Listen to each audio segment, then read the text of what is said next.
Hi, I'm Dustin Abbott, and I'm here to give you my definitive video review of a brand new lens from the company Laowa that is just being announced on the day that I'm releasing this video. And it is the second of their dedicated shift lenses.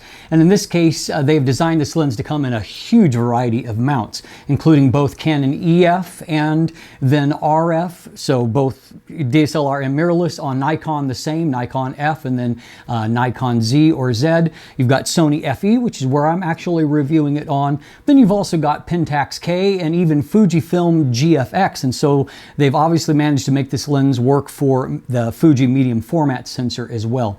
And so a pretty huge variety of different options, and so this is a lens that probably pretty much whatever camera system you use, there's a good chance you can use it on your camera system.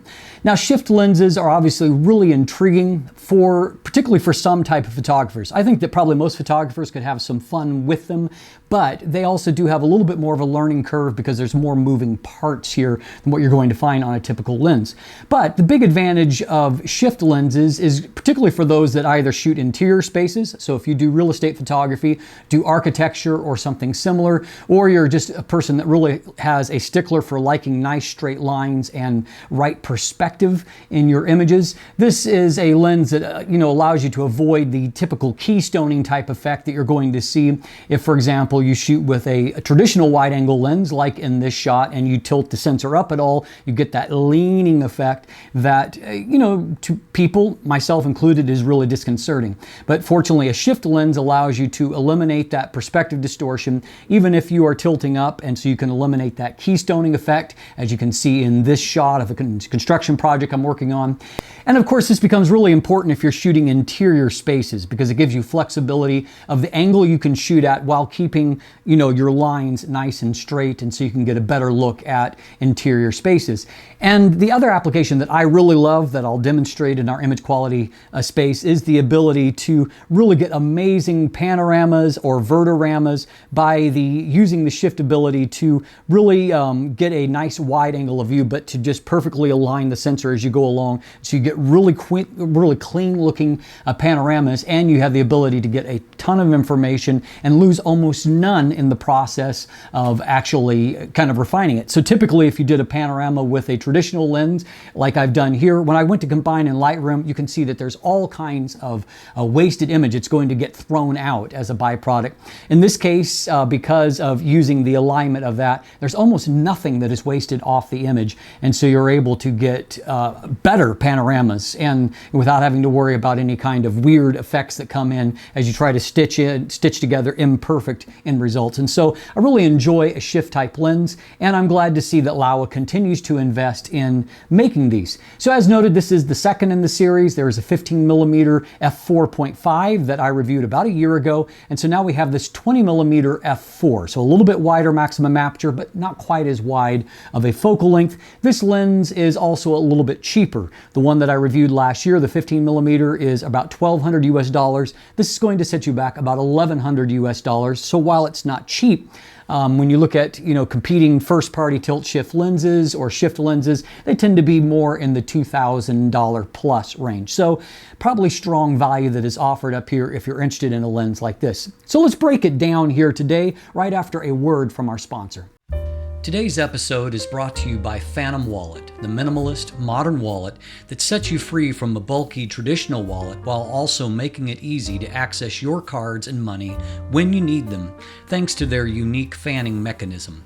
Visit phantomwallet.com to check out their unique sizes, styles, and finishes that span from aluminum to wood to carbon fiber. You can even customize your wallet with new accessories like a money clip, cash holder, ID display, and even the Chipolo tracking integration if you're the kind of person who loses their wallet. Use code DUSTIN15 for 15% off when you're ready to check out. First, a look at the raw specs here. We have got a maximum diameter of 95mm, but as you can see, that's really all concentrated right here. The actual barrel of the lens itself is much slimmer. It's just as we come towards the front. Filter thread, which, by the way, there is filter threads in an 82mm filter size. You can use traditional screw-in filters here. The lens is 91 millimeters in length, and while this is obviously still a moderately sized lens, I will point out one downside of this coming in so many different mounts is the fact that they are covering both DSLRs and mirrorless mounts. And so because the distance to the optical path is very different, the flange distance as it's called in DSLR mount lenses and mirrorless mount lenses, it means that a mirrorless mount like the Sony FE version is compromised in terms of having a lot more additional length than what it needs. And there's actually a cavity back here where I measured. It's actually a full 40 millimeters that you go into the lens before you actually encounter the real rear optical path. And so this lens is probably a good 25 to 30 millimeters longer than what it necessarily needed to be as a byproduct of that compromise of designing around so many different mounts. The weight here is, according to my measurement in the FE, is about 743 grams, so it is heavier than the 15 millimeter was. It does have a bigger maximum aperture, although it's only f4 versus f4.5, but it is a little bit more of a substantial lens in terms of its weight, even though the other lens is actually a little bit longer. So interesting about the lens hood here, rather than bayoneting on, it actually, you align the red dot on the lens hood with that on the barrel, and you tighten down this knob. But then, interestingly, the front part of the actual lens hood rotates. And that's really essential because while there is no mechanical vignette when you're just in the standard position, if you shift, it actually can create a mechanical vignette, and this allows you to move the lens hood to where it's not in place. So you may find it simpler to just not use the lens hood itself, but if you happen to be in a situation where you want to both block some light and you want to shift, you can rotate to achieve that. The only downside I would say to that is that it's not like an effortless moving, and so there is a possibility that if you're trying to maybe do a panorama or whatever, you might move the camera position a little bit unless you have a really strong tripod and you're really locked down. And so in a lot of cases I've actually ended up not using it, and I will also note that it's easier to use filters without the lens hood in place as well. But anyway, your mileage may vary on how that works. There are 3 different rings that are here, and so the first ring is actually the ring that allows you to shift, and so as you can see, that allows you to go to one side or to the other. And there's also a lever down here that you can actually depress, and you can rotate this whole thing 360 degrees panorama. And so what that means is that this could be a side to side like that, but you could also rotate it to where it becomes an up and down movement, or somewhere in between, even a more of a lateral diagonal type move, and you can use that for different shots. I have one criticism about this ring here, and that is the fact that there is very little space between it and the aperture ring that is right in front of it. And so as I've tested this lens during winter and wearing gloves a lot of the time, I have found that in my efforts to actually do the rotation of the shift ring, I've actually inadvertently also moved the aperture ring because they're so close together, and I've discovered, maybe after I've already taken a few shots, that I'm not at the aperture value that I wanted to begin with. You'll note also that there is a locking knob here, and so you can tighten down in any position to where it's not going to move side to side, or you can loosen that up according to your preference for how much of a rotation you want to have. Now at the top of the lens there are 2 alignment aids that'll show you how much you are shifting, and also a detent in the middle when you get back to the 0 sum there. Towards the front of the lens is the focus ring. Laowa does focus rings really well. Perfectly damped, nice travel here, and it just feels really great. I will note that I had a few challenges in focusing in some situations, mostly for the reason that with a wider angle of view like this and a not super wide maximum aperture, it can be sometimes a little bit hard to visually confirm focus to the same degree. And so this is going to be a lens that I think that will work better as you increasingly get a feel for it and where focus should be at any given time. A very different approach in terms of aperture in this lens. The 15mm had only 5 aperture blades. This has actually got a really high count of 14 aperture blades, but I was pleasantly surprised that the sunburst still looks really nice, 14-pointed sun star. One final thing that I want to observe, and that is that there is unfortunately still neither any weather sealing here, and there also isn't any kind of electronics. And so there is some EXIF data that you're going to lose out on, and of course a lack of weather sealing. In some cases, because because there's no electronics, there's less to go wrong in the lens, but there's also the downside here that because this is a lens that moves in multiple directions, there's also potentially more points where, you know, dust or moisture could get into it. So it could benefit certainly from some weather sealing. So as you can see, as per usual, the actual construction here is beautiful. Laowa lenses are all metal and glass, and they have a very high grade of build that continues to be true here. And while, as I knocked, you know, not having something like weather sealing or electronics, what is here is really, really nice.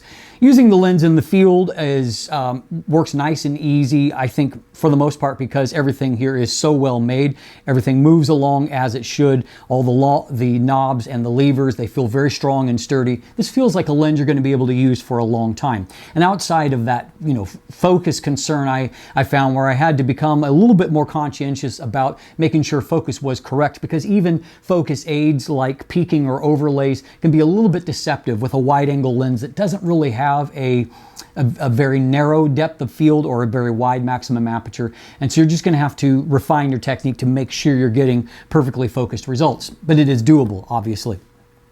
So let's take a look at the image quality, because that is obviously where the rubber meets the road. We'll also demonstrate a little bit more how a lens like this works as a part of that. Let's dive in, let's take a look. Here's just a basic comparison of focal length between the lens that we're testing here, 20 millimeters, and so that's a bathroom space using that. And this is the 15 millimeter shift lens from Laowa. And so you can see comparing the two, not taken at the exact same time, but from basically the exact same position, you can see how much wider the angle of view is for the 15 millimeter lens. But the advantage of having a shift lens is that what I could do was just take 3 quick shots by shifting, combining those together, and all of a sudden I have a really great looking interior type shot where I have got plenty of width in there. And if I wanted to take it a step further, I could actually then also shift up and get more of the height as well. And before long, this is a combination of about 5 different images. I have a image here that has lots of detail, plenty of width, and it just gives you some flexibility on how you're going to tackle any kind of project, but most importantly for those that do real estate, interior space like this, where you get a much better sense of the room and the space of the bathroom. So let's take a look at the basic optical properties of the lens now. So first of all, here we can see that this is a lens that is designed for having next to no distortion, and we can see it really doesn't have any distortion. In fact, there wasn't enough there for me to correct in any way, shape, or form. And as far as vignette goes, for a Laowa lens, this really isn't too bad in that I only needed about a plus 47 to correct for the vignette in the corners, and then feathered that on out, and so we get a nice clean end result there. So, you know, about 2 stops, nothing too severe, which is great.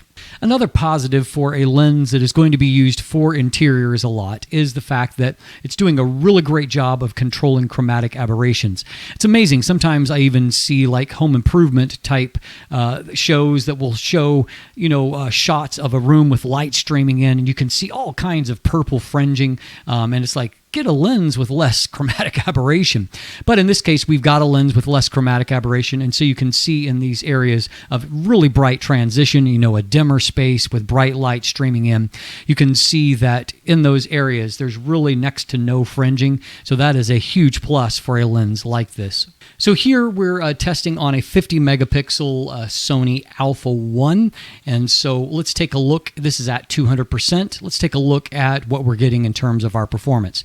So center of the frame looks really very strong. We've got a very sharp center of the frame. As we start to move off center, you can see that the sharpness starts to drift a little bit, and it's just not showing the same acuity of rendering the fine details. It's not that they aren't there, but they're just not crisp in the same way. And it's fairly consistent down to the corner here where we have got a good but not great optical performance. So for a little bit of perspective, here's a comparison to the 15 millimeter, and I may do a more in-depth comparison between the two lenses in the future, but the 15 millimeter f4.5 shift lens from Laowa. Now this was done on Canon, so this is the EOS R5, so 45 megapixels, slightly lower resolution. And so what we can see is that this lens is, and we're a little bit off center by comparison. So, but what it appears to me is that the new 20mm lens is sharper in the center, but as we move out, that there is less of a difference. And if we move off into the corner, that I would say the 20mm is ever so slightly stronger in the corner by comparison, but in the mid frame, maybe slightly behind what the 15mm is. So stopping down to f5.6, we got a mild improvement in the center of the frame, just a little bit better contrast. But what we're starting to see is some better performance in the mid frame here. And here you can see things are just a little bit crisper looking, and looking off into the corner, a slight uptick in contrast, no major improvement here, however. Now, if we stop on down to f8, we continue to see an excellent center performance, but we're getting a better performance, just a more even performance in other places. You can see a really strong performance here now, and down in this bill looking much, much better, as you can see. And down into the corner, it is improved. It's not as excellent as what we see in the center of the frame, but it's definitely very usable right out into the corners now. So how's that translate into the real world? Well, in good situations like this, I would say it looks pretty great. Great contrast, nice detail throughout the frame. And you can see that that detail is carrying off into the distance. It just looks like a good quality image, and again, on a very high resolution sensor. Here's another shot where, even though I've used a 10-stop ND filter to slow the movement of the water here, we can see that we have got a good amount of resolution in the various details here, and so it is held up even with that heavy ND filter being used. Now, in this case, we can focus as close as 25 centimeters and gives us a 0.17 times magnification. But you can see, just looking at it globally, we've actually got a really strong up-close result. This really reflects Laowa's strength in doing wide-angle macro lenses. So they know how to achieve good quality up-close, and this is a really strong performance. So, doing up-close shots is another application for this lens. So let's talk about flare resistance for a moment. You can see that the lens it's not flare free. We've got a few ghosting artifacts, as you can see. I think probably worst of all here in this shot here, which is a panorama where I've combined multiple images here. You can see that there is a bit of a ghosting effect coming down here. I don't find it really destructive to the image. Doesn't look all that bad to me. And you can see just a few minor blobs here, but I would say that most people consider that artistic. And we've got a really great looking sunburst. There's 14 aperture blades, and so that 14 pointed star really looks quite excellent. In this case, again, very bright sun in the frame, but and this is a vertorama here. Very crisp looking results, though. We've got this little effect here, but again, I haven't seen anything that I consider terribly destructive, and the image itself, when kind of examined, it holds up really nicely, looks nice and crisp, and so a nice end result there. One final one where you can see here again another panorama. I've got some various ghosting artifacts, and I've really kind of pulled up the shadows to expose those as much as possible. But again, I think that for most people, they would just look at the sum total of the image and say that those are artistic. If it's something that puts you off, obviously, then this isn't the lens for you. So one of the great strengths, obviously, for a lens like this is getting great panoramas, and so I just want to quickly show you why a lens like this is so great for that. Typically, if you're used to seeing what panoramas look like with a conventional lens, there's a lot of just wasted space because they're not perfectly aligned. So in this case, I've got auto crop turned off, but you can see that it is almost a perfect alignment there. So even if I click on the auto crop, we lose basically next to nothing here. And the byproduct is that once we have merged those together, we get a really great looking end result with great detail and obviously very clean lines all across, because it's not had to do any kind of fancy stitch work to put the image together. So one of the great strengths of a lens like this, and again, it's giving you versatility on how you're going to approach any given scene. So image quality in general is very good. I think competitive. It's it's not the sharpest 20mm that I've ever seen before, but I think it delivers sharp, detailed images even on the 50 megapixels of my Alpha 1. And obviously, beyond just kind of the raw optical properties of the lens itself. It's the versatility of that shifting and being able to freely rotate that around and shifting on different planes and perspectives that really is going to give you a great deal of flexibility to achieve your creative vision as you approach a room, a building, or just a scene in general. And so I think as a byproduct of that, for the right kind of photographer, this is a lens that may be very, very appealing. And in some ways, it's a little bit more of an accessible design. You have a lens hood, so you can protect that front element. You can use traditional filters. So maybe a little bit more versatility than the 15mm. And of course, the fact that you can do that shifting means that you can probably still get as much as you want in the frame, so long as you're willing to do a little bit of combining of images in post, which fortunately these days is automated in almost every piece of software and is quite easy. I'm Dustin Abbott, and if you look in my description down below, you can find linkage to both my full text review, also to an image gallery. There are buying links down there as well, though I will caution you, this lens is just being released if you're watching it on day one of this video, and so it may take a little while before these retailers populate their listings for the lens, but check back and it will be there after a while. Beyond that, you can find linkage to follow myself or Craig on social media. Check out our new channel, Let the Light In TV, and you can also purchase channel merchandise, become a patron, and of course, if you haven't already, please click that subscribe button right here on YouTube. Thanks for watching, have a great day, and let the light in.